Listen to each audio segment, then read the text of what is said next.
In a world overflowing with answers, we pause to ask the next question. Welcome to the space where curiosity meets consciousness, where AI evolution and the environment collide with thought. This is the next question. All right, welcome to The Explainer. Today we've got a showdown for the ages. In one corner, you've got the cutting-edge logic of artificial intelligence, and in the other, the ancient wisdom of the stars. We're going to see who can really predict the future, modern algorithms or celestial insights. So who's actually better at it? When it comes to figuring out what's going to happen next, should we put our faith in the circuits or in the cosmos?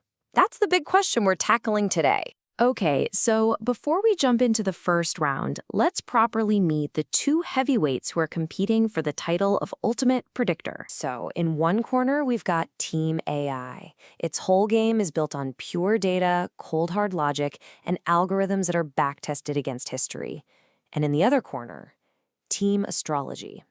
It's working with a totally different toolkit, planetary alignments, the power of what are called nakshatras, those are like lunar mansions in the zodiac, and of course, personalized birth charts or kundalis. You know, the famous astrologer Bijan Darawala once summed it up perfectly, and with a bit of a wink, too. This isn't just about different methods. It's about two completely different ways of seeing the world.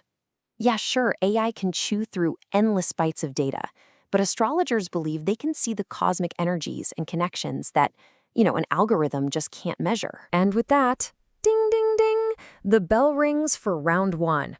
We are diving headfirst into one of the most unpredictable, high-stakes arenas you can find, the stock market. And astrology comes out swinging with this incredible story from the 2008 financial crisis.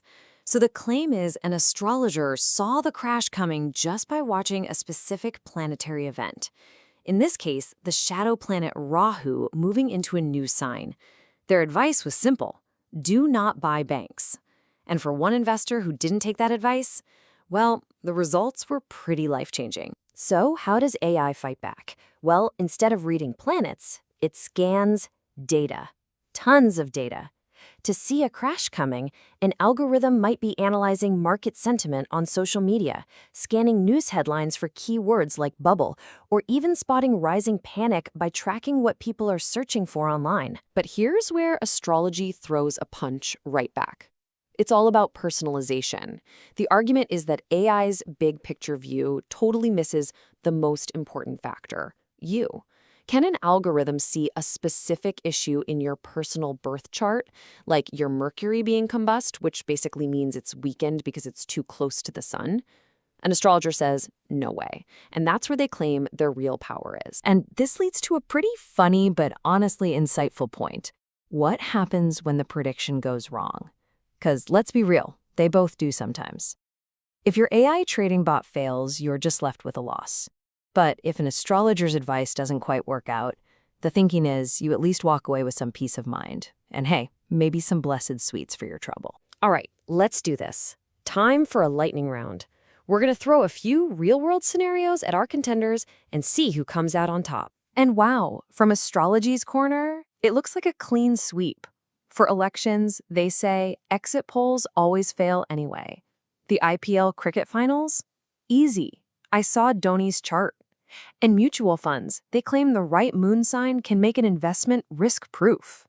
Now, of course, an AI model would come back and say its polling data and performance stats give you a much more solid prediction, even if it's not as, romantic. Okay, so after 2 rounds of some pretty fierce back and forth, we've seen both sides land some solid punches.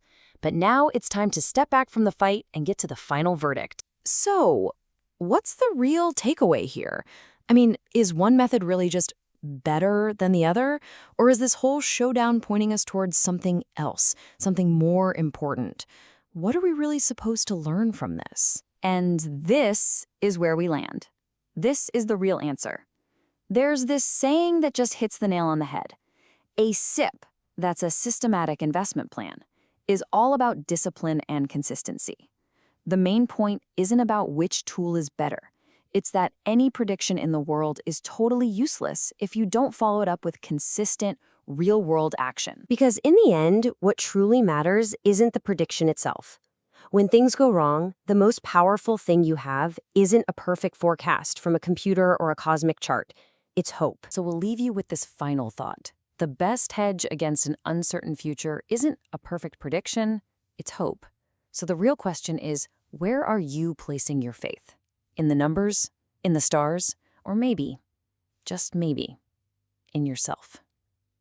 Thanks for joining us on The Explainer. If this made you think, imagine where the next question will take you. Subscribe to stay curious, because the journey never ends. It only evolves with the next question.